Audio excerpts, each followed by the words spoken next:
Hello? Yeah. Thank you. Good morning, ladies and gentlemen, and welcome to this first session of Day 4 on climate resilient water management. My name is Jose Gesti, and I'm climate advisor for the UNICEF-hosted Secretariat of the Sanitation and Water for All, and I'm going to be being the moderator of this session. Thanks very much for coming, and first of all, thank you to all our panelists for being here on time and getting ready for this session. I will just make a brief introduction to the topic that we are discussing this morning before I hand the floor to our speakers. So the global water crisis, including increasing climate change-related disruptions of the water cycle, highlights the interdependence of water and other vital natural resources such as land and energy. For example, land-based agriculture is directly related to water and therefore is related to food security. And this is affected by the impacts of climate change on water. Water, as we know, is also required for nearly all the production and conversion processes in the energy sector. And this includes fuel extraction and processing and electricity generation. So these dependencies result in an increasing competition of resources and challenge their management. Transformative action is then required to accelerate progress towards achieving SDG 6 in connection with all SDGs, including the SDG on climate action. This cannot happen without urgently strengthening broader cooperation between water, land, energy, and food actors. In view of this, several approaches have been proposed, including integrated water resources management, and more recently, the water, energy, food security nexus. Integrated water resources management is a process, as we know, which promotes the coordination and the development of management, water, land, and the related resources in order to maximize economic and social welfare in an equitable manner without compromising the sustainability of vital ecosystems. This is integrated water resources management. Then the water, energy, food security nexus approach aims to secure the supply of water, energy, and food resources by strengthening synergies and reducing trade-offs, in particular in developing countries. While these approaches should be drivers for cross-sectoral partnerships, there is no doubt that there are a lot of challenges of putting into practice both integrated water resources management and the nexus.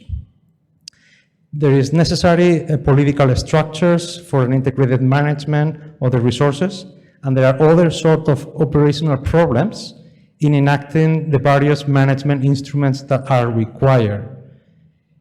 So as demand for scarce resources continues to grow, cooperation among all decision makers is absolutely critical, and climate mitigation and adaptation do offer an opportunity for synergetic partnerships and for collaboration aiming at resilient water, food, and energy security. For example, integrated water resources management through the management of water and land resources at the most adequate level, and this includes transboundary, and the organization of participation in management practices and policy development, and assuring that the most vulnerable groups are considered, directly assist communities to cope with climate variability. It is indeed integrating and mainstreaming adaptation within integrated water resources management that helps address bottlenecks to its implementation by fostering innovative governance arrangements and practices to build adaptive capacity to the climate change impacts. The session today is going to address the possible solutions for climate change challenges within the implementation of integrated water resources management. We're going to see forward-thinking policies and technologies to ensure communities are resilient to climate risk, securing the necessary financing and how these policies preserve and enhance the natural and its associated economic ecosystems health. So without further ado, and after this short introduction, I would like to invite our first speaker, His Excellency Dr. Mohamed Abdel Ati. He is former Minister of Water Resources and Irrigation here in Egypt. So I will invite you to take the floor, and then you have 10 minutes. Thank you.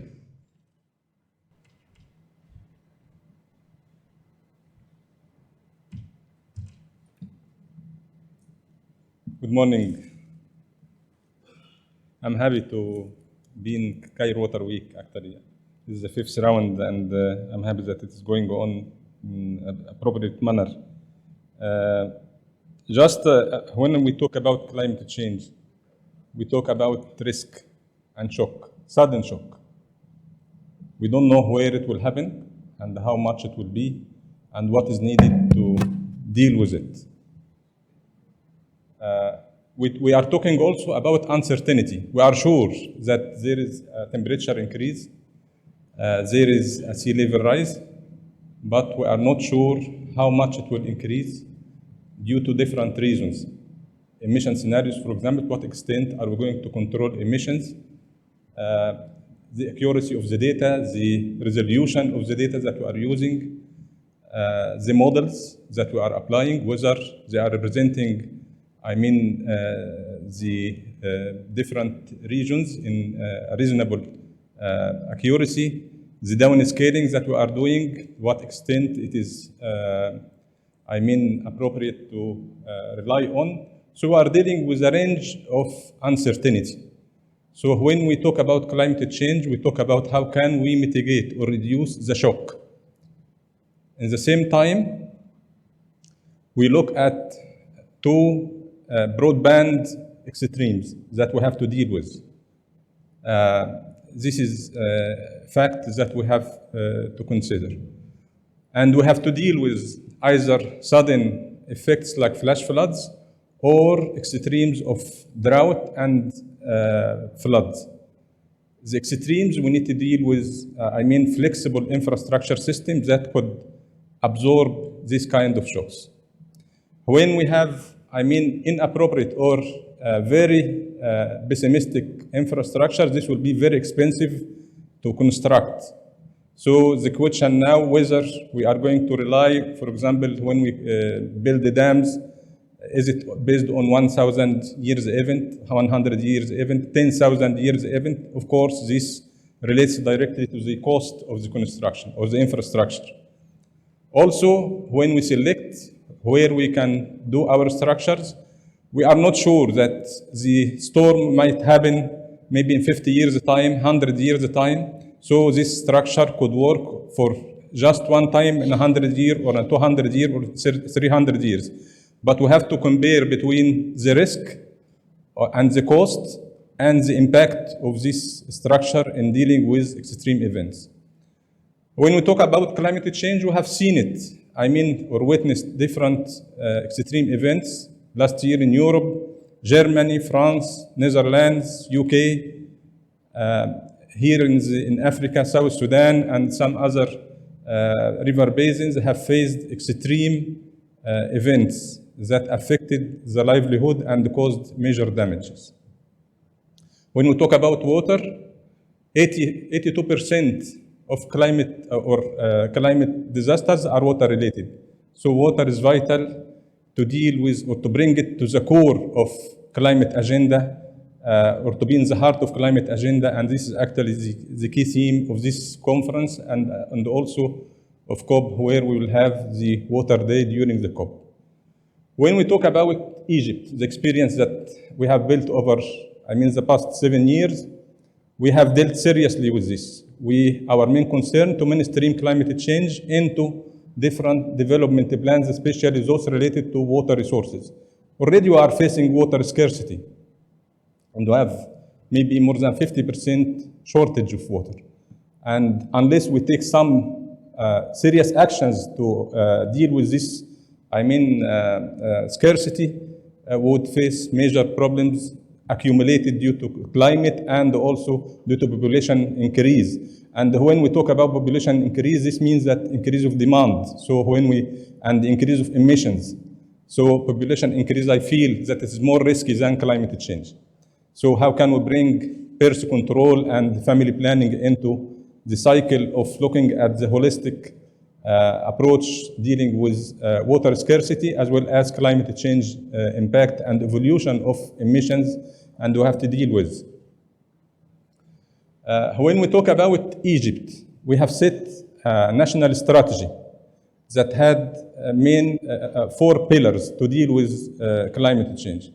Maybe I start with the last one, enabling environment. Enabling environment in terms of legislation, governance, and we have issued the water law 2 years ago that deal with the crisis and also prepare for dealing with more, scarce resources that we have to deal with. Awareness.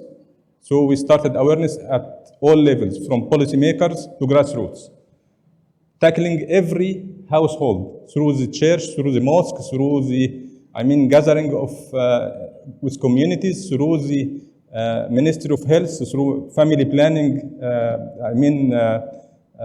representatives that visit houses, they take some message to them about water scarcity and how to deal with water. Training. The training of the engineer in the Ministry of Water before was to deal with floods. We converted the training into how to deal with crisis as well as with extreme drought and water scarcity. And this is different mindset of dealing with. So this is the soft part that we are dealing with. Also adding to that, the technology, e-water. We have used this technology, either telemetry system or early warning system, in issuing bulletins and warnings 3 days before the event happens. Then we increase the preparedness of the country, having even all stakeholders from the Prime Minister to the lowest, responsible employee to deal with the risk, and we have a group of gathering of that. Then we look at what we have. What we have is water. So how can we increase the efficiency of using this water? Through canal rehabilitation. Maybe for more than 200 years ago, there was no, touch on canals rehabilitation. The rehabilitation of canals in different forms, reshaping and also lining. This resulted in, there was about 350,000 acres were suffering from lack of water. And they used to make demonstration in my office every year, especially in Fayoum Governorate and the Beni Suef Governorate. Now it is a history because of the impact of the lining on their availing water and creating justice among farmers where the water can reach to the end of their lands. And at the same time, this resulted in increasing the value of the land by 30% at least. So this is number one. Number two is when we talk about a system. So we talk about canals, we talk about the on-farm water management where we can convey the water easily. So we did the MESCA lining as well as introducing modern irrigation that's suitable to the kind of the land and the location of the governorate. In fact, this takes a lot of effort to mobilize finance and resources. For the canal lining, the government itself take care of, reshaping and paying for that without any extra cost. For the on-farm enhancement, there is a mechanism that we give loans, subsidize the loans because it is interest-free, so the government pays the interest and the farmers pay the installments over 10 years time, so it is an incentive to the farmer to convert to a modern irrigation. In the same time, when we talk about mitigation, we started a process to convert pumps to use solar energy rather than, fuel. And this actually connected to the grid where the excess electricity could be sold to the grid to generate more income to the farmer, as well as encourage him to save water, to use less water because he has incentives that whatever he saves in energy will be used, will create a fund for him or income for him. Then we looked at the flash flood. We had the flash flood or atlas map for vulnerable areas in South Sinai, North Sinai, in Red Sea area, and Western Desert, in Delta.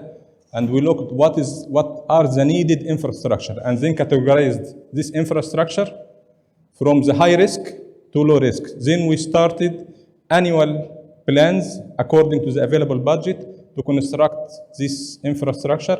And so far, we have managed to construct about 1,500 small dams from 500 cubic meter to maybe 3 million cubic meter of capacity. But this also helped in reducing the risk of affecting, cities in Sharm el-Sheikh, in Tur, in other cities, in Hurghada. In the same time, recharged the groundwater where the Bedouins or the people there settle their life. Bedouins usually, they move where they find water. So when we recharge his well, then it could accommodate 3-4 years where he can deal with. This is in fact the whole package that we have formulated, and this in a form of National Water Resources Plan. It is done actually. Professor Ilko was us here, and he is one of the contributors to this National Water Resources Plan. The cost of implementing the plan actually exceeds $50 billion. In addition to that, we have moved to reuse every drop of water. So 2 mega projects or 3 mega projects for recycling water, one in the east and one in the west, and or 2 in the east actually. One, Mahsama, is about 1 million cubic meter per day for treating and reusing water, drainage water, and Bahr al-Bakar 5.6 million cubic meter per day, where we are using also the treated wastewater.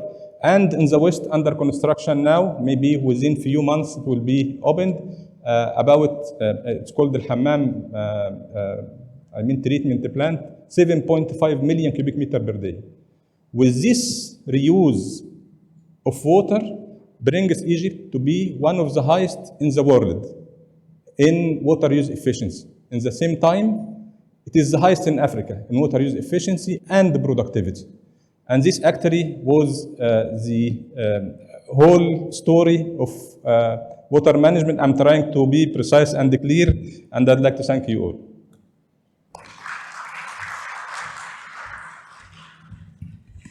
Thank you very much, Dr. Abdel Ati. I think that was a very interesting presentation to start the conversation. We're talking about climate resilient water management, and this has been a clear example, and I like the way that you have illustrated the kind of the trajectory, right? Because before we get into a policy or a strategy that addresses climate change, you have emphasized how you need to identify the risk first. So is this sequence of identifying risk, integrating them into our policies and strategies, and then finding the financial resources to implement that, right? I think we are building this conversation, but I think it's very interesting that to try to break the mysteries on how to bring climate resilience into water management and policies and strategies, we need to start by identifying the risk. With that said, we're going to invite our second speaker, Dr. Binay Nangia, who is a leader of the research program Soil, Water and Agronomy at ICARDA. Thank you very much. Well, thank you so much for the invitation, and I'm happy to be here. I work for ICARDA. ICARDA is one of the 15 CGIAR centers, and we specialize in dryland agriculture. So ICARDA stands for International Center for Agricultural Research in the Dry Areas. And we are the only CGIAR center that's headquartered in the MENA region. So we are serving this region since 1977. So what the media is saying, what the scientists are saying, is that the climate change is intensifying, it's accelerating, and all the projections, all the models that they were predicting, we are off from what was being seen as a projected trend. And you can find this in the news, you can find this in the publications, that we are getting it wrong. We have to revisit the projections because things are intensifying. And also the erraticness is changing. You have seen just very recently the floods happening in Pakistan, the heat wave happening in Europe. All those are indicating that it's not just intensifying, not just accelerating, also the erraticness is increasing with time, and that's making it really difficult for the farmer. It's really making it difficult for the water user associations, for the managers to predict, how to plan, how to release water, save water. It's becoming increasingly difficult for all. Also, you have seen time and again that climate change is disrupting. It's the weather patterns are changing, and almost 74%, like the minister was saying, over 80% of all the disasters are related with water, and that's what you are seeing between 2001 and 2018. Almost 74% of the natural disasters were related with water, were related with droughts and flood, and with the climate change and climate erraticness. So that's affecting not just the farmer, it's affecting the rural communities, the children, the food security. And we are wondering, like, we have only 7 crop harvests left before reaching the SDG goals. How are we going to get there with SDG 2, SDG 6, when the challenge is so daunting and it's evolving with time? It's a shifting goalpost, and we don't know. We have this SDGs behind our back that we want to reach to, but how do we tackle with this monster of a problem at the same time? Looking at the region in general, like like Egypt, such a big country, such a populous country, yet almost 50% of the food security is achieved by import of foods, import of grains. Similarly, you have other countries like Yemen, like Jordan, like Saudi Arabia that are having over 90% dependence on imports. In such a dire situation where you have naturally the region is not blessed with enough water resources, there is a limit to which technologies management can help cope with the problem. And how do you go about doing that when already there is so much of dependence on imports, and yet we are trying to make the region food secure? We have to revisit the assumptions, we have to revisit the diets, we have to revisit the choice of crops, because as the climate changes, we have to also evolve our lifestyle. We have to change the foods that we consume that have lower environmental footprint, lower water footprint, are highly nutritious, are suitable for extreme climates like salinity, like heat, like frost. And how do we go about doing that? And this is just a report saying that countries that are most vulnerable to food prices shocks, and neither the citizens nor the governments can defray the higher prices. Like we have seen because of the Ukraine war with Russia, the price of fertilizer escalated, the price of grain escalated, and not just that, it was just a physical shortage. You just simply could not buy. And because of COVID, the countries didn't even have enough foreign exchange to be able to import food grains at a higher price. This is a report coming out of FAO that says that water shortage will lead to economic loss of estimated 6 to 14% of the GDP in the MENA region by 2050. That's huge. Just imagine how dependent this region is on water, and with the changing climate, how bad it will be for youth, for unemployment, for migration that is already taking place, but how bad it will get as time progresses. So unemployment, migration, food insecurity, all these things will be widespread if we don't do anything about it. Here's another report from our colleagues from the World Bank that say almost 82% of the water in MENA is not efficiently used. That is, in a way, a good thing, in the sense that management can help improve the efficiency. It's not really beyond us to be able to solve this problem. So if there is scope for improving management, bridging the yield gaps between actual and potential, if there is scope for improving the water delivery efficiency, water use efficiency, plugging some of the non-beneficial losses, then probably we can use the water more wisely and do a better job. And irrigated agriculture is already doing a good job. Like the minister said, the efficiency is high. They are recycling the water, diluting the water, and similar is the case in other irrigation schemes in the region. Rain-fed agriculture probably gives us some hope that there is scope for maybe supplemental irrigation, rainwater harvesting. There are so many technologies that have not been explored at scale and probably have good return on investment going forward. So the strategic question is, will the decision makers wait before it's too late and react, or they will be proactive and try to make policies and decisions and enabling environment and give financial support to be able to be ready for this challenge of tomorrow? Now I want to switch gears a little and talk about the hotspots and the bright spots. So the hotspots you have heard already. Looking at the bright spots, some of the things that are happening outside the agriculture sector have not really seeped into agriculture sector. So for example, there is a very good coverage of 3G, 4G, even in the rural areas, even in the remotest area. Everybody is able to use smartphones, and there's so many applications that are being developed using these IoT devices, sensors, nanotechnology, 3D printing, Uber kind of apps that have not yet been explored in agriculture sector. And that gives us hope that probably that could be a disruptive change that can come in the agriculture sector if we bring all these innovations and try to introduce them and address the last mile delivery. How can you get to the women farmers? How can you make youth interested in agriculture? How can you develop business models where people want to pay for services and extension services? If you can give climate analytics, if you can advise on fertilizer, if you can advise on machinery rental and so on. So ICARDA has been working a lot on precision farming, but in the context of developing countries, not the one that you find in developed country. What we are trying to do is, for example, there is this projection from McKinsey that there have been two revolutions in agriculture till now. The first one happened in the 1900s when mechanization was introduced. So because of mechanization, a farmer could feed 26 people because of the gains in efficiency. Then came the second revolution, which was mostly in South Asia, which is called the Green Revolution. And because of the Green Revolution, the same farmer was able to feed 156 people.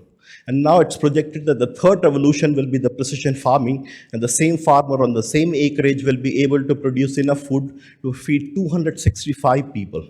That's the kind of projection we are seeing and the hope that we have with this transformative technology of precision agriculture in developing countries. We are developing smartphone application for the extension department in Egypt, in India, and elsewhere, and trying to help them reach the last mile.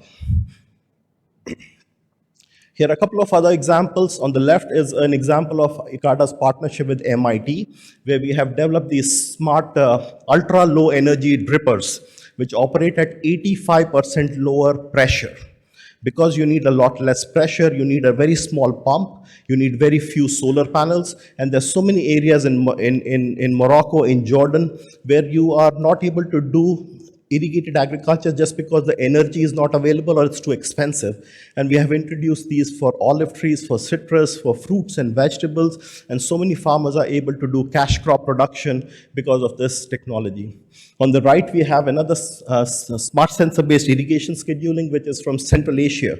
In Uzbekistan, in Tajikistan, we have introduced this simple system based on the FAO 56 method, using a weather station and trying to help the Water User Association release water based on the evapotranspiration losses, and that has led to a significant saving of water and improvement in crop water productivity.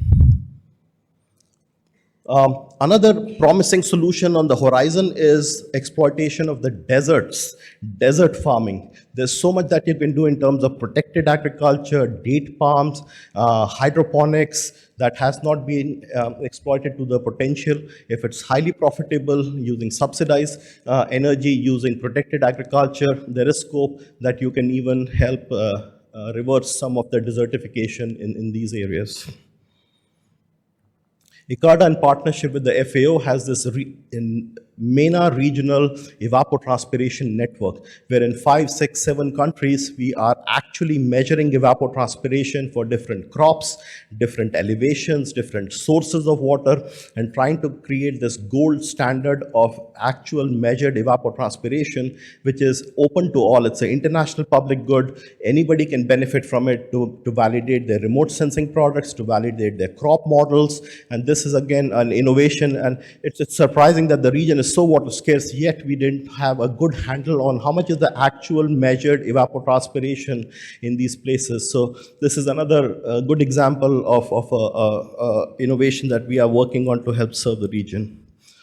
This is, I think, the last example I want to give is crop diversification. We are too dependent on wheat-based systems in the region. We are trying to say, okay, keep the wheat, but let's try to add a second crop, which could be intercropped or relay cropped with the wheat, and you can have more return on your investment, and you can use that a little bit of residual moisture to have a second crop that is very short growing season, very little water requiring. So here's an example, like a Moroccan farmer typically grows wheat, he earns about $800 a hectare. If he grows lentil, he earns only $600 a hectare.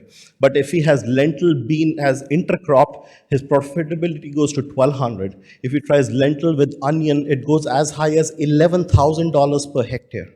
It's just a short growing season of 60, 70 days, just using the residual soil moisture, and you can have so much more economic water productivity. For the same drop of water, you are having the farmer earn so much more water, so much more income. So I'll just wrap up with my final slide on the key take-home messages. Firstly, there is no going back on some of the changes that have happened in the climate. We can slow it down, but there is no way that we can reverse those. And Arab region is naturally water scarce, and there is a limit to which technology and management can help cope with these problems. Secondly, with the young aspirational population, the advent of new materials, new technologies, new business models that are happening outside of agriculture water domain, there is hope that digital technologies can bring transformative change in the livelihoods of the people. And finally, under the umbrella of climate smart agriculture topic, ICARDA, along with our CGI partners such as IMI present here, and IFPRI and WorldFish, and so many others operating in the MENA region, we are trying to develop scalable solution, not just academic science, but actually going the last mile, trying to help the business models, how to scale it, and trying to embed them in local context and enabling and develop enabling environment around. Thank you so much.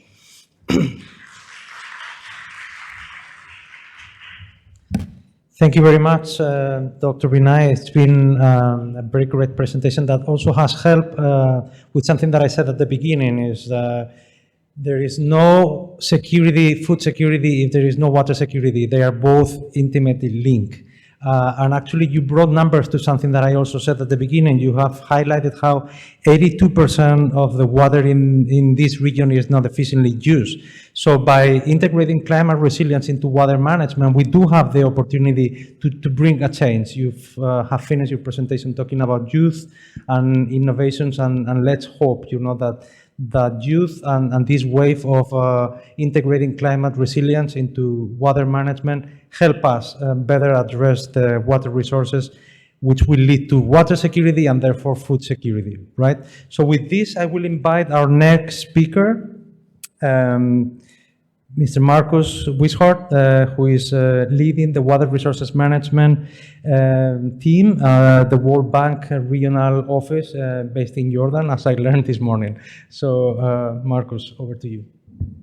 Thank you very much for the opportunity to speak and also to participate in such a distinguished panel. As introduced, my name is Marcus Wishart. I'm the lead water resource specialist for Middle East and North Africa. Recently moved from our Beijing office to take up the position based out of Jordan in Amman.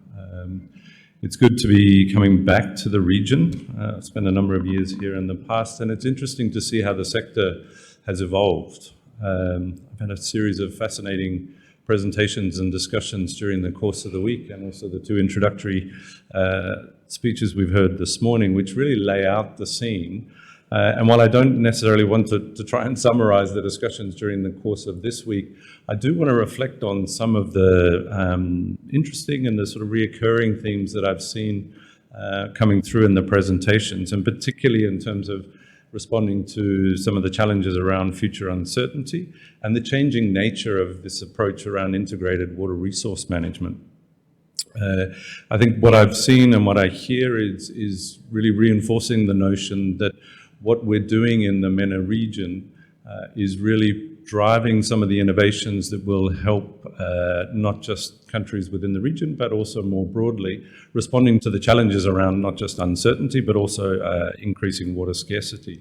And for those of you who are familiar with the concept of planetary boundaries, you'll appreciate that the world is pushing up against a number of those, particularly in terms of freshwater resource availability, and particularly if you incorporate both considerations around blue and green water. So I think what we do here in the region and some of the approaches to integrated water resource management and other solutions will be the defining feature as we go forward over the next decades in dealing with some of these issues. We've heard very clearly, I think, the challenges that are facing the region. It's good to see some of the references to the World Bank publications. I won't dwell on those. I think we're all familiar with the context. I would just reiterate maybe a couple of things that I haven't seen coming out of the conversations. We all acknowledge the notion that population is increasing, but I think there are two other important elements to that equation. So not only are we getting larger number of people, but I think we're increasing in the level of prosperity and affluence. And so with that also comes changing expectations of the society. And unless we're able to respond to those changing expectations, then it's going to accentuate some of the social disequilibria that we see in the region. I think we also have heard reference to some of the issues around inefficiency, the increasing uncertainty, and I think this presents a challenge for a number of bureaucracies, not just at the country level, but also for a number of multilateral organizations, where we're much more comfortable in dealing with a standards-based approach that's grounded in good empirical data and evidence. But we do know that those historical records and those standards are not going to be sufficient as we go forward and coping with the uncertainty, and we need more flexible mechanisms that can adapt to that changing environment.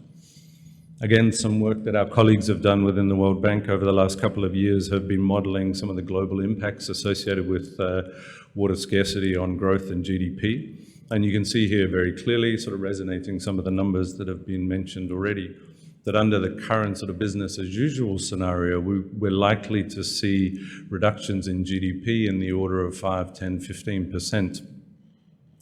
And that's largely in across areas in North Africa, the Middle East, and South and East Asia. I think the other important and interesting element of that analysis is twofold. So exploring a range of different policy interventions that help in terms of how we manage the water that's available, we can see that there is the potential for improvements in a vast number of regions in the world. The challenge we face in the MENA region is that even with those improvements in the enabling environment, we're still going to be faced with significant impacts in terms of GDP growth. This just sort of illustrates some of those challenges. So we all know the issues associated with climate change. Not only are they compounding throughout various different elements of the economy, but they also cascade down from the national level down to the individual household level. And so there are some important considerations around the distributional effects and also the welfare impacts on populations.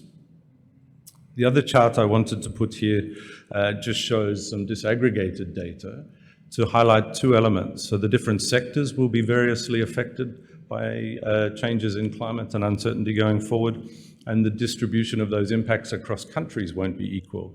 And I think this presents a number of challenges within the context of North Africa and the Middle East region. And we've heard repeated references over the last few days to the importance of revisiting some of the cooperative ventures so that we can optimize in terms of the allocation and utilization of resources. And this is going to be an increasingly important component of the integrated approach to water resources, and also present a number of challenges in terms of moving forward and finding solutions to some of those historically intractable problems around cooperation within the region. We do know that a 2% increase in temperature will likely decrease the availability of freshwater resources in the region by somewhere between 15 to 45%. If we look at model scenarios under a 3 or a 4 degree temperature increase, then obviously that becomes much worse, and predictions based on those model scenarios suggest as much as 75% drop in freshwater availability, with the sort of impacts on GDP that were mentioned earlier. And so the traditional response to this has really been the integrated approach to water resource management, and we got the definition earlier. I think it's very clear. Historically, that's focused on two primary principles. So one is looking at improving the utilization and the coordination around conjunctive use of both surface and groundwater resources. And the second one is really looking at these mechanisms that can help balance the demands by improving the cross-sectoral coordination, consultation, and engagement. It's incorporated as one of the key indicators under SDG 6, and the map you see there in the background is sort of the reflection of the current status based on the UN's monitoring, which is using an index and a percentage score based on 0 to 100. Overall, there's been significant progress towards responding to the challenge of IWRM. It's been around for 20 or 30 years, since Agenda 21, since the Rio Summit in the 1990s, where it really gained traction. But I think one of the challenges that we see going forward is a changing nature of IWRM, and perhaps a need to revisit the basic principles that are enshrined therein. And I base this on what we're calling the AAA rating in terms of water. And so there are three key driving variables that are challenging the traditional concept of IWRM. The first one is around the availability of water resources. I think here we've seen, particularly in the region, there's been significant investments in hydraulic infrastructure over the years, a number of very successful ventures, but there are diminishing returns on new hydraulic infrastructure. There are fewer dam sites that are left available. Those that are available are usually not the least cost solutions. They come with a range of environmental and social impacts that need to be factored in. And so they're becoming increasingly difficult to develop some of those solutions.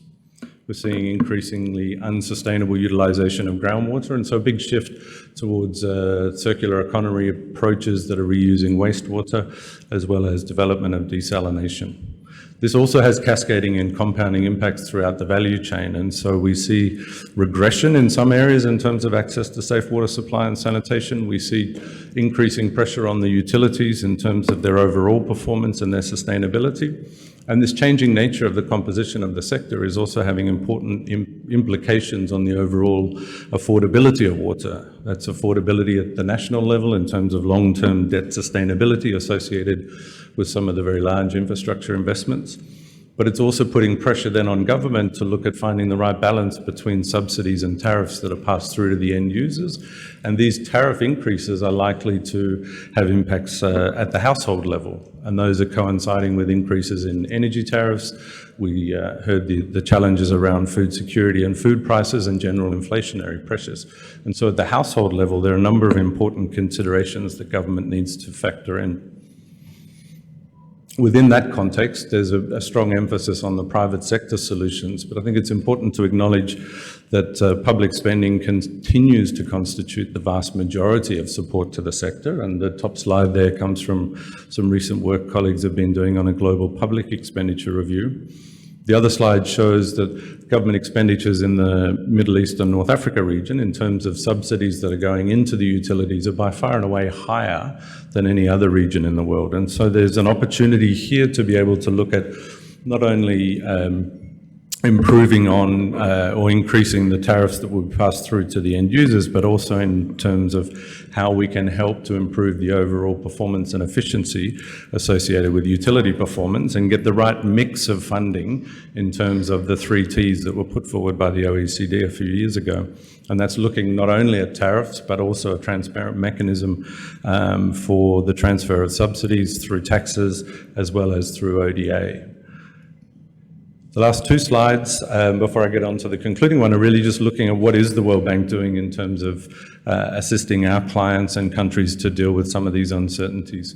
So we have recently launched a new initiative with a series of climate commitments. So the financing to date is well above the target of 35%, so about $37 to $40 billion invested in climate-related activities. And we've recently launched a series of what we are calling country climate and development reports.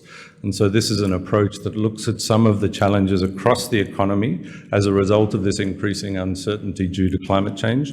And what are the type of impacts that governments can expect? What are the distributional implications associated with those? And how is it that we can help in terms of formulating a response that contributes to some of the NDCs and others? We've completed, I think, about 22 of those at the moment, and so this includes recent reports for Egypt, for Jordan, Iraq and Morocco in the region. These will be launched, I believe, at the COP, along with a number of others, and we're currently undertaking similar assessments in Tunisia, Lebanon, and also in Palestine. This is the penultimate slide, and I just wanted to pick up on a recurring theme again that I've heard throughout the course of discussions this week, and this is really looking at harnessing the benefits of regional solutions through increased cooperation. We're all well aware of the benefits and the costs that are associated with such ventures. They've largely been elusive, not just in the Middle East and North Africa, but across the continent and other parts of the world. But there is an increasing reliance on transboundary solutions. And so we heard a very articulate and convincing plea for development of agreements that are embedded within the principles of international water law. There are opportunities to be able to explore joint developments associated with regional infrastructure. I think those largely remain largely aspirational, but there are some quick wins and there are some gains to be had through improving coordination around the joint operation of existing infrastructure. And here again, we've been doing some work recently that should be published in the next few months, looking at some of those transboundary ventures with a focus on the Tigris and the Euphrates River. So in the absence of any cooperation between the countries, you see a negative impact of somewhere between 6 and 10% across the region, again with differentiated responses at the country level. So significant impact in terms of the overall implications for GDP. When you run cooperative scenarios between all of those countries, there are two interesting things that emerge. The first is that you can, through cooperation, the countries have the potential to be able to mitigate the negative impacts associated with climate change, so they can offset those losses. And the other interesting and emerging feature is that there are a number of spillover effects beyond those countries within the basin. And so there are regional implications for countries outside the basins in terms of safeguarding against some of the future uncertainty and the impacts associated with water scarcity going forward. This is my last slide and borrows from a number of publications over the years, but it's intended to emphasize two things. So the first is that water security is more than coping with the water scarcity and the future uncertainty. And the solutions don't lie only in the development of hydraulic infrastructure. We need to be able to deal with the future uncertainty and develop institutional mechanisms that can respond and adapt to that future changing conditions. But in addition to that, the second point I'd like to emphasize is the need to consolidate some of the fundamentals. So while we're talking about how do we respond to that future uncertainty, the issues of scarcity and some of the fundamentals are still not in place to be able to do that. And so we heard some references to the water use efficiency and productivity. But there are three elements that we need to do in order to try and realize that AAA rating on the water side. We need to look at reducing the demand by either using less water or losing less water in many cases. When we look at non-revenue water across the region, some of the numbers are startlingly high. We do see some countries are imposing targets in terms of non-revenue water before they're introducing desal into the system, and this is obviously helping to improve efficiency. We need to realign the demand, and that really comes through valuing water differently and using that valuation process to recognize not just the productive values, but also environmental and cultural values in line with the principles that were developed through the high-level panel on water, co-convened by the UN and the World Bank a few years ago. And here we need to be able to use that valuation process, not just to reflect prices, but really to ensure that we have the full cost accounting and can make sure that those prices are properly targeted to manage the transition over an extended period, looking at some of those welfare implications. And then the last one is by meeting demand. So we either need to provide more water more efficiently through existing infrastructure, or we need to look at creating water. And that creation of the new water, so the non-conventional, is increasingly becoming the mainstream and the norm, but we need to look at what the implications that has on the institutional environment going forward, how we can use changes in the institutional environment to optimize the allocation of the various different types of water so that we can also minimize the knock-on effects in terms of the pricing as we go forward. So with that, I appreciate I've run a little bit over time, but I appreciate your indulgence. Thank you. Thank you very much. I will try to bring this up to speed so that we are on time. Well, thanks for highlighting, integrated water resources management has been there for years, since more than 20 years now. And the SDG agenda consolidated this approach by having a standalone target on integrated water resources management. But that doesn't mean that there have not been challenges for its implementation, right? You have discussed the changing nature of integrated water resources management. And I think it came clear how there is an opportunity through the integration of climate resilience into this approach to renew a little bit the way that it's been implemented in a way that we address the challenges that have been perceived for implementation. With this, I would like to invite our next speaker, Dr. Walid Ifak, who is Technical Director at the Environmental Systems Research Institute in the USA. Good morning, everyone. First thing, I would like to thank Cairo Water Week for the invite. My name is Walid Ifak. I'm Technical Director, ESRI Global. ESRI is a specialized company in providing geographic information systems. Today, I'm talking about data, mainly climate data.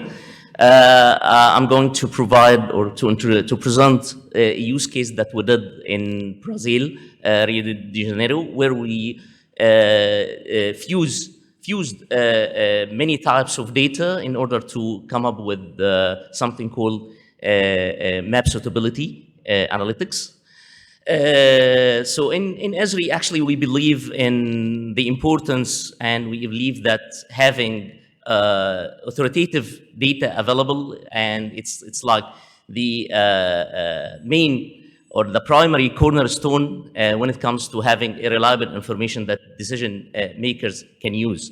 That's why, like 8 years ago, ESRI developed a website, a pool of geospatial resources. We call it Living Atlas. In Living Atlas, we have it's public site. In Living Atlas, we had different geospatial information, geospatial data, like layers, for example, satellite imagery, GIS layers, and we have like web maps as well, which is like a map with legend, with scale bar, and with the map itself. We have like 3D data. We have also applications. And finally, we have tools like hydrological tools and several types of tools. The good thing about this data is it's not only for viewing; it's only can be used for analytics, as I will show in the next slides. So we have different data category within the Living Atlas. We have Earth observation data. We have elevation data, different resolution of elevations data. We have climate data. We have land cover data, energy resources data, and several types of data that can be used in any GIS analytics.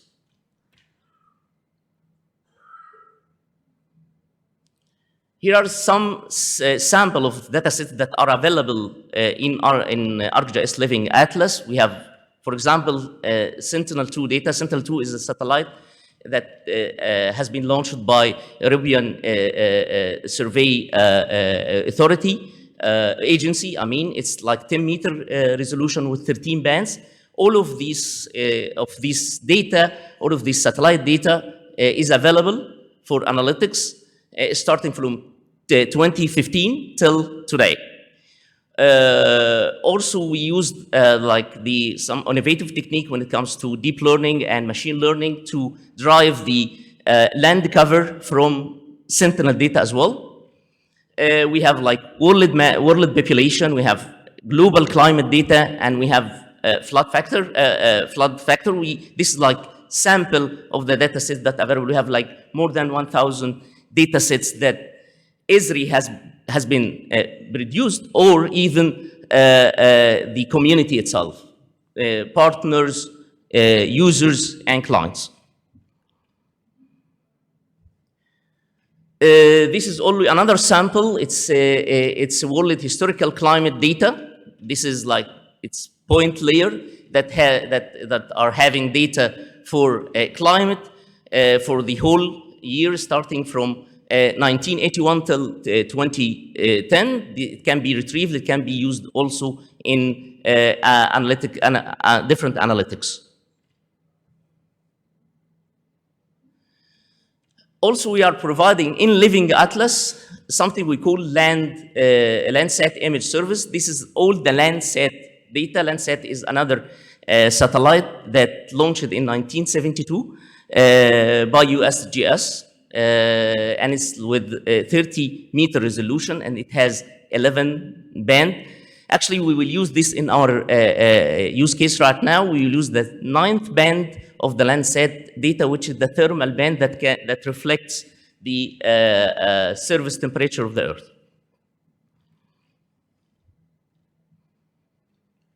And here is the case study where we, it's simply a question, where will tree planting improve urban heat health? The goal is to develop a heat resilience index, HRI, using data from ArcGIS Living Atlas. The location is Rio de Janeiro in Brazil.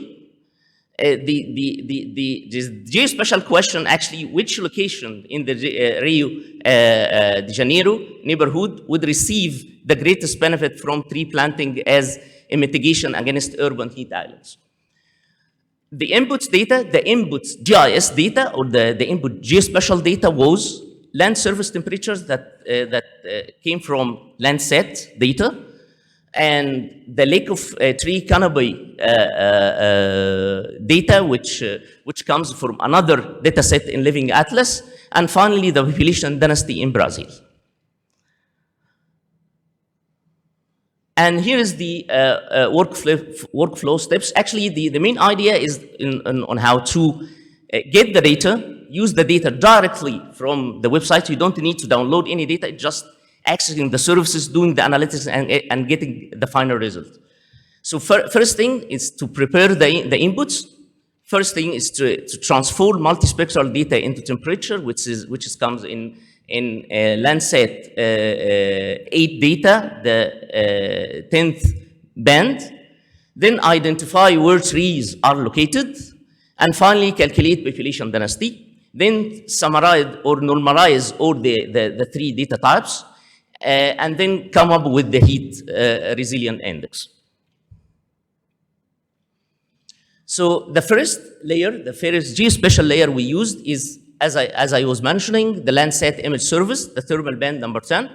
The good thing, as you see in the left side, it's hosted image layer. What we mean by hosted image layer is that it is an image hosted in cloud. You don't need to download anything. You can use it directly from the cloud. And it's stored in something we call the Mosaic datasets, which is like our information model in Esri to host a dozen and dozens of imagery data, which is like very large data. And then we calculate the mean summer surface temperature.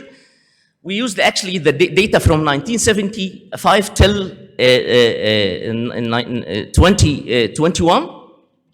And we, using the analytics in our platform, we do something like averaging all the imagery from 1975, the thermal band number 10 from 1975 till 2021, and get like one layer with the average temperature. And then doing something called zonal statistics within the border of Rio de Janeiro. Then we have another layer in Living Atlas, which is the land cover layer. The land cover layer, it's again from Sentinel data, 10-meter resolution. We do a kind of deep learning analytics, machine learning analytics on it to come up with 11 classes for land cover, and we took class number 10, which is tree cover. Then we do some analytics to get like 100% minus the area of tree, the planted tree, the tree pixels. I mean, then we get the areas that don't have trees in it. Here is the sample of the 2020 land cover data.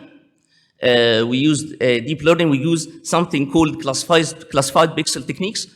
We classified the whole world in 11 classes, as you see: water, trees, grasses, flooded vegetation, and so on.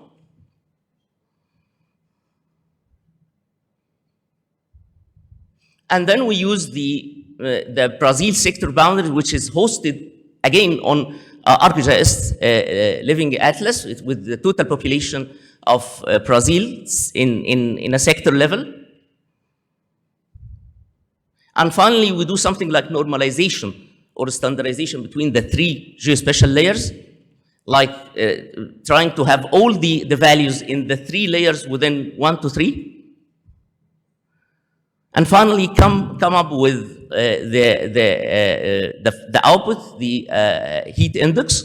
Is like the darker area with the high heat index and the lighter area with like a very small heat index. And the key takeaways here, we use Landsat image service in ArcGIS Living Atlas, which is in cloud, in something we called AWS or Amazon Cloud. And then we use the World Cover 2020 from Sentinel data, and finally we use the Brazil sector boundary in the cloud. We've done the analytics, getting the final result, no data download, no data processing, no computing infrastructure. You don't need to have like your own machine doing the analytics. You can do all of your analytics in cloud. I think this is my final slide. Thank you.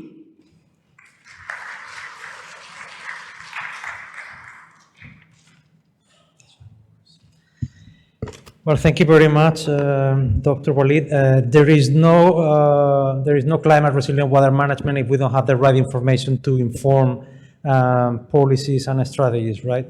So thanks for sharing this very interesting and tool that also addresses one of the key challenges, right? Which is the right resolution, having the resolution that we need, the information we need at the right resolution to take decisions.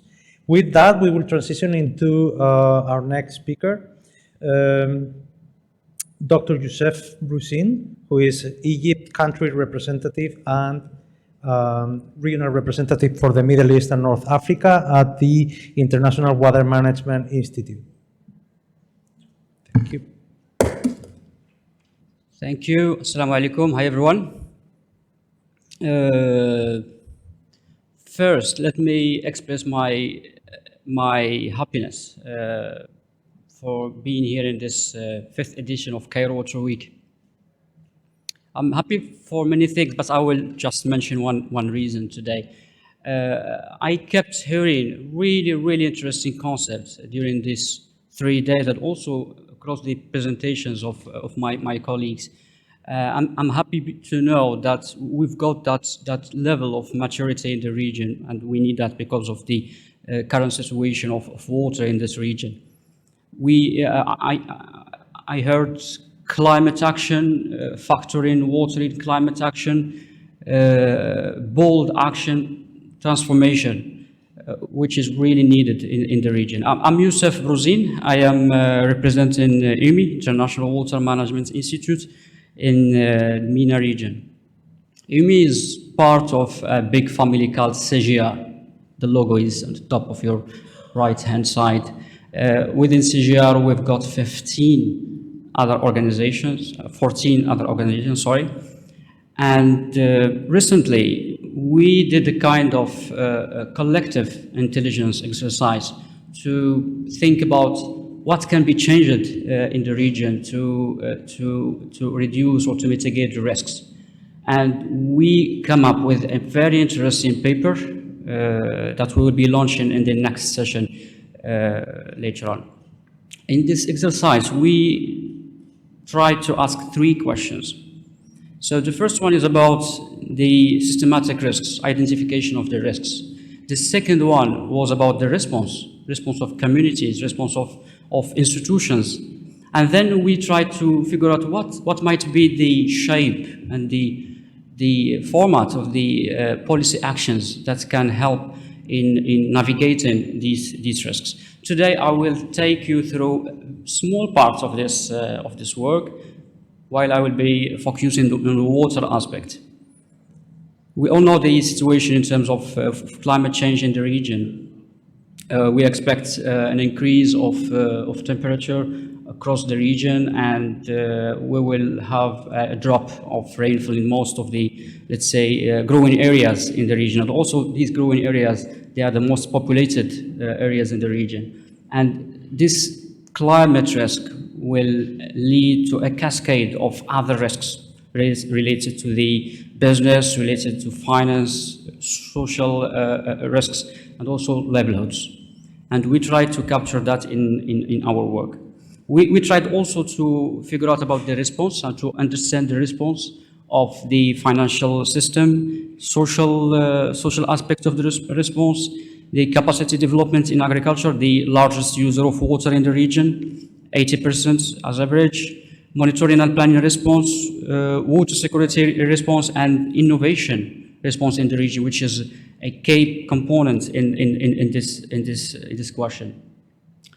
Let me first start by defining water security, because we have many definitions, but the definition that I would like to mention today is this one. So it's about the availability of an acceptable quantity and quality of water for health, livelihoods, ecosystems, and production for sustainable development, coupled with an acceptable level of water-related risks. So we accept risks within the water security.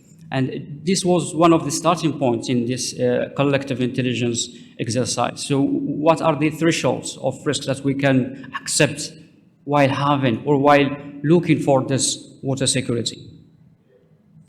One of the outcomes of this reflection is we think that we need to acknowledge more water role, water position within the climate actions. My colleagues have mentioned many examples. Probably I will go to another example, which is, for example, all our countries have ambitious GHG reduction plans. So they've got their NDCs, and in most of them, they don't factor water, which is very critical here.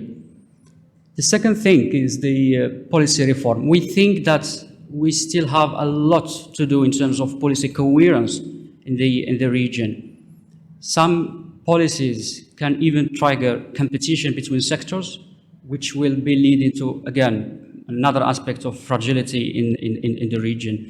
So, and as CGR, we've got even a specific initiative led by many CGR centers just to look at the potentialities of coherence between policies in the region.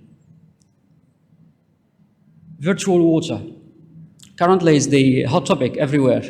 All countries are trying to work out their trade policies, food sovereignty strategy, but we think that water is absent there.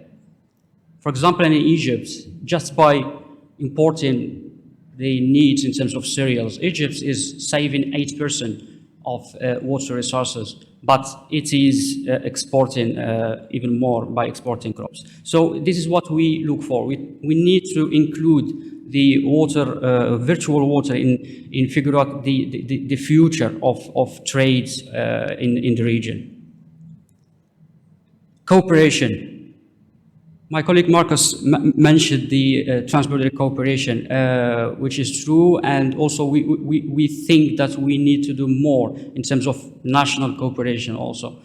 Cooperation between national institutions, between stakeholders within the same country, and obviously the transboundary cooperation. In terms of innovation, we think that we've got decent level of innovation in the region. Most of the CGR organizations working in the region and other organizations are doing good in terms of innovating and providing solutions in the adapted for the region. But we think that there might be a gap in terms of transfer, in terms of probably adaptation in some situation. In this exercise, we focused on the 3 systems. We call them systems: food, water, and land. And I will go through some examples here. Genetic has a lot to do. Our colleagues in ICARDA, they are doing good job in selecting the best varieties in terms of tolerance to salinity, to drought, to water scarcity.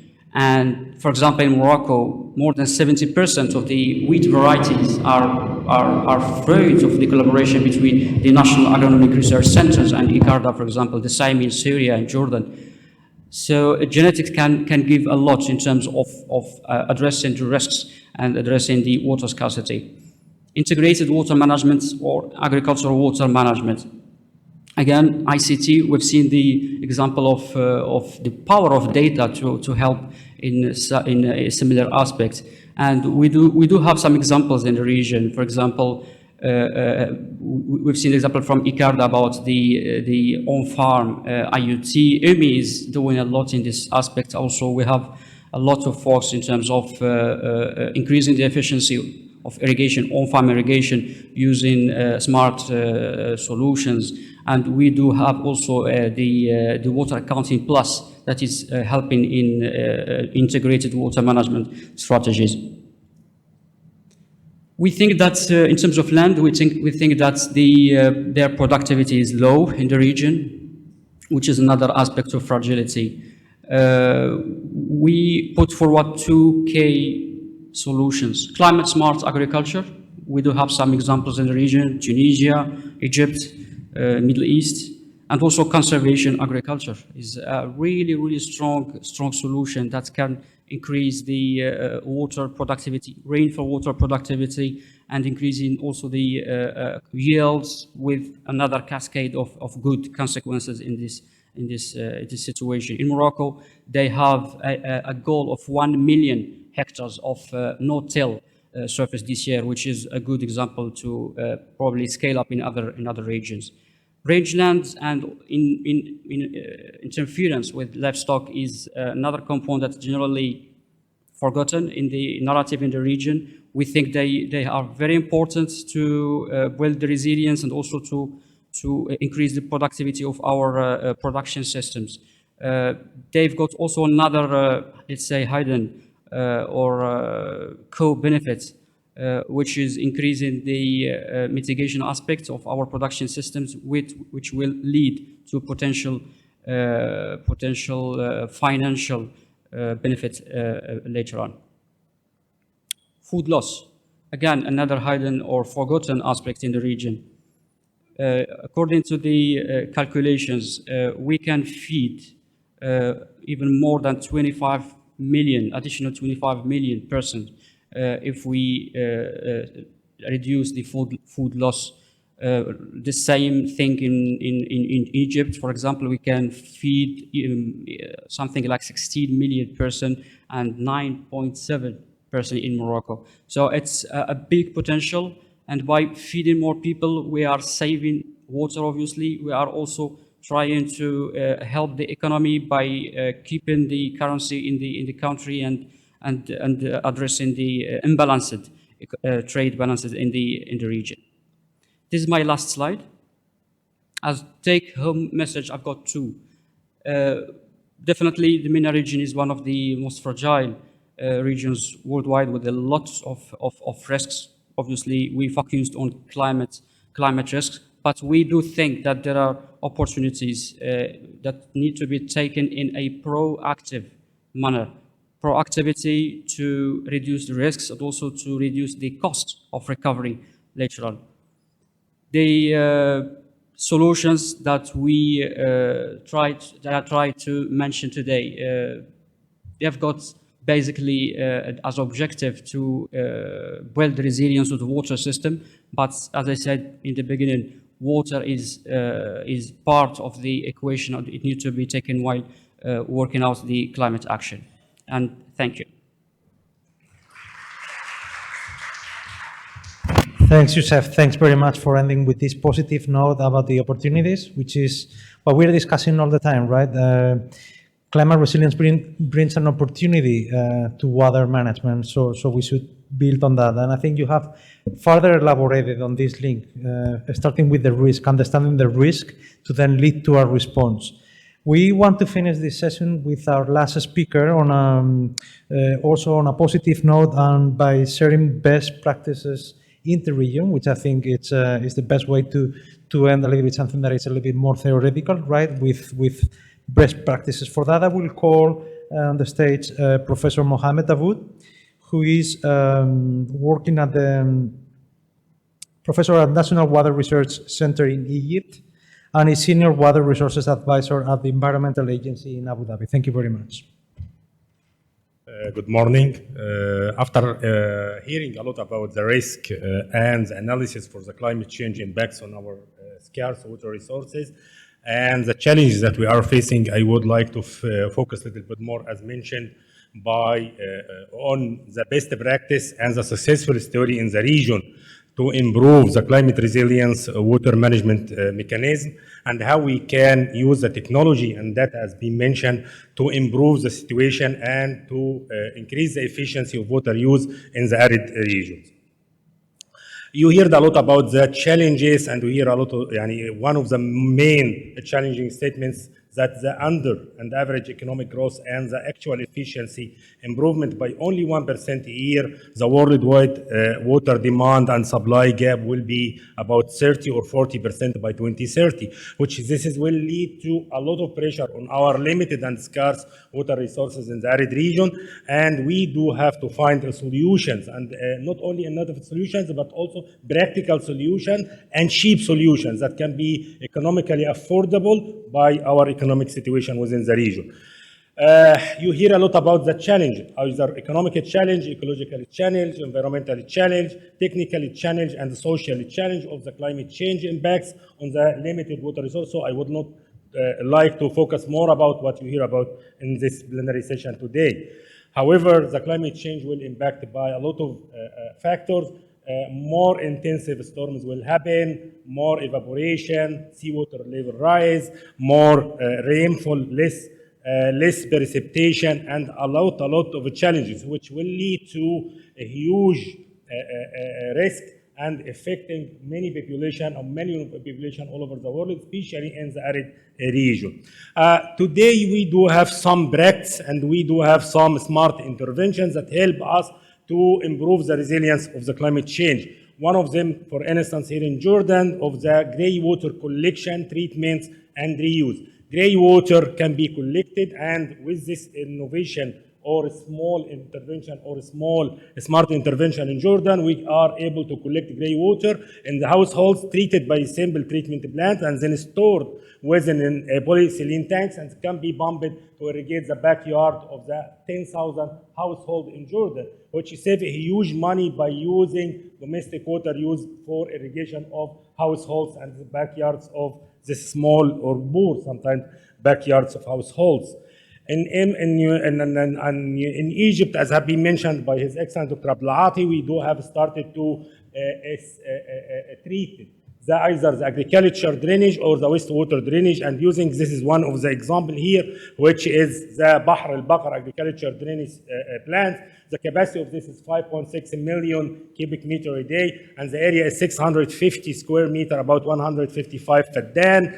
This reclaims the treated wastewater, and then 2 units of biosolids treatments also have been used to produce biosolids with about 490,000 tons, with about 24% dry land. This will be decreased to 165,000 tons if we increase the dryness level. This will help us to reclaim about 400,000 faddans and improve the situation. There is another 2 additional treatments like Al-Mahsama and Al-Hammam treatments plants, which is now ongoing. Also using the solar-powered groundwater wells to pump the groundwater in the remote areas and the desert to improve the situation of using the renewable energy and to enhance the situation of minimizing the carbon emission for pumping of the groundwater. This is also another intervention or another innovation technology used now in Egypt, and not only in Egypt, but in most other Arab countries. One of the big initiatives which we started in United Arab Emirates is to establish a self-stand-alone smart system for irrigation and agriculture. We called it Protected Agriculture System, which is fully provided or supplied with solar desalination. We use different three technology for irrigation, low technology, medium technology, and very high technology. With this, we can improve the use of water resources up to 70%, and we can use less water for improving. I will give just a few figures. In the open agriculture, with 1 cubic meter per square meter of land, we can produce between 7 to 10 kilowatt of tomato. With this new innovative technology, we can, with 1 cubic meter, with 1 square meter of the area of the center, we can produce between 30 to 40 kilo of tomato. The same for cucumbers and other production. So this will improve dramatically the use. One of the issue here, and that we can use the groundwater that could be desalinated on site or treated on site to be used with this closed irrigation system and improve the situation. Another smart innovation here is using the solar energy for desalination. In GCC region, 30% of the water use is coming from the desalination, and about 60% is coming from groundwater. However, the groundwater within the last few years have been deteriorated, over-abstracted, and the groundwater salinity in some areas in the Arab region, in GCC region mainly, it's more than above even the seawater level. In some areas in Abu Dhabi, we have something like 60,000 ppm. In Kuwait, it's more than even 100,000 ppm. You can imagine. So we have to rely more and more on the non-conventional water resources, including the desalination or treated wastewater. After doing a pilot project for 2 years for using innovative technology for desalination, like ceramic membrane, nano-ceramic membranes, forward osmosis, and the hybrid system of reverse osmosis, we started now to, and this project has been commenced, and the consultant and the contractor have been selected to produce about 200 million imperial gallon of desalinated water daily, which is about 1 million cubic meter daily. This could help us to reduce the carbon emission by about 470, it's equivalent to 470,000 cars of road now, and it could enhance the using, and this is also standalone reverse osmosis solar technology. This will also improve to enhance and improve the production of desalinated water and improve the whole water system in United Arab Emirates. And this is the first stand-alone commercial solar power desalination system global. One of the most important issues now also, and in our regions that we are, as I mentioned, especially in GCC regions, that we are relying on the desalination for domestic water. But we do have a seasonal variation between summer and winter. In summer, we do need, because most of the technology now used for desalination, 70% are thermal and 30% are RO. So, and we are using the thermal desalination technology not only to produce water, but also to produce electricity or energy. So combining or cogeneration system will not help us a lot to decentralize the system. And in summer, we do need more energy for AC and air conditioning. So we are producing more water more than our demand. In winter, we do need less energy. However, we do need more water because the agriculture sector is only in winter season. So to cover this gap between the seasonal demand and in emergency condition, we started to use the aquifer system, the ground aquifer system, as a facility for storage of water. So we are injecting the water within the aquifer system in summer when we do have excess water, and then the water is pumped back and used to utilize during either the emergency or to cover the gap in the winter. This could help us to save about 20% of the energy used in the desalination sector, and also it could help us to minimize the carbon emission and improve the water resilience and the water supply resilience system within the country. One of the also here smart systems that we are using, what we called it farm desert or from desert to fork. From desert to fork in UAE alone, not only, I just give the statistics here for you, in United Arab Emirates alone, we have more than 1,300 small-scale desalination plants used in farms, in a small farm. Because of the deterioration of the groundwater, as I mentioned, the owner of this farm started to build their own small desalination system, and they discharge the brine water, which is about 60% of the groundwater abstracted, back to the environment, to inland, in a big lagoon. So what we did, we started to have a joint program now with ICMA and other stakeholders to collect this brine water. It is used for aquaculture, and the water collected from the aquaculture system is used for irrigation of salt-tolerant species, mainly quinoa, salicornia, and other fooders, which we selected eight pilot farms, and it was a very successful story. And we use now different genetic engineered salicornia and quinoa that is salt-tolerant, drought-tolerant species. Lately, we used our salicornia even to produce food, which is now offered on Etihad Airlines and Emirates Airlines as a biscuits. You will find quinoa biscuits and salicornia biscuits, and also you will find it as a juice. If you find the green juice, if you are using Etihad and Emirates Airlines and find the green juice, it is a quinoa juice either or salicornia juice. Drink it, please. And also we started to have the fish aquaculture water from the sea and land to use it for agriculture. The last case study which I would like to present here is sometimes changing the design could help us also to improve the climate resilience and improve the water management mechanisms. This is I'm showing here. In the last 20 years, this is showing the landscaping and amenity plantation, the root verges in Abu Dhabi and United Arab Emirates.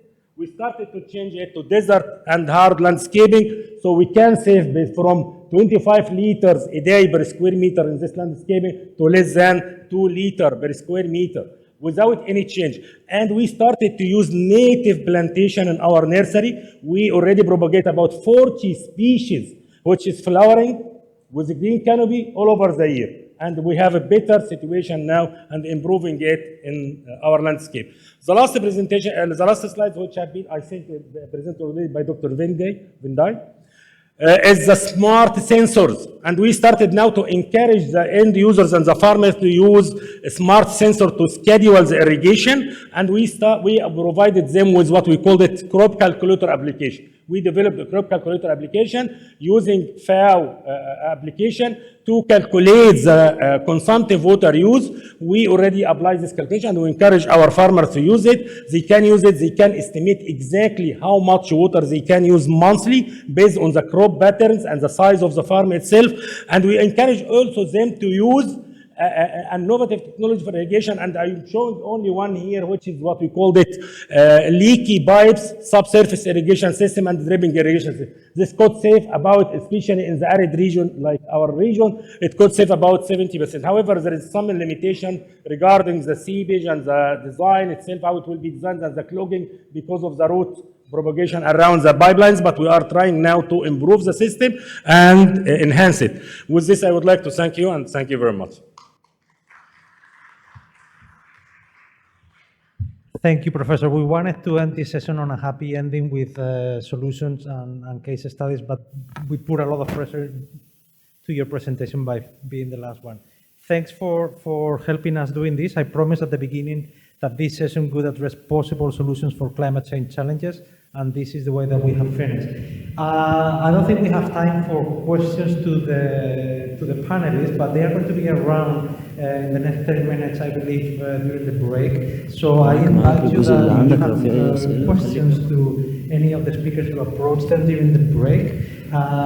If you don't hear me, maybe I would like just to see if there is any hand from the audience, not to make a question, but if there is any reflection or any comment, so that we just don't finish like it was university with a cluster. Is there any reaction from the floor? Somebody would like to just say something? At least I feel that we have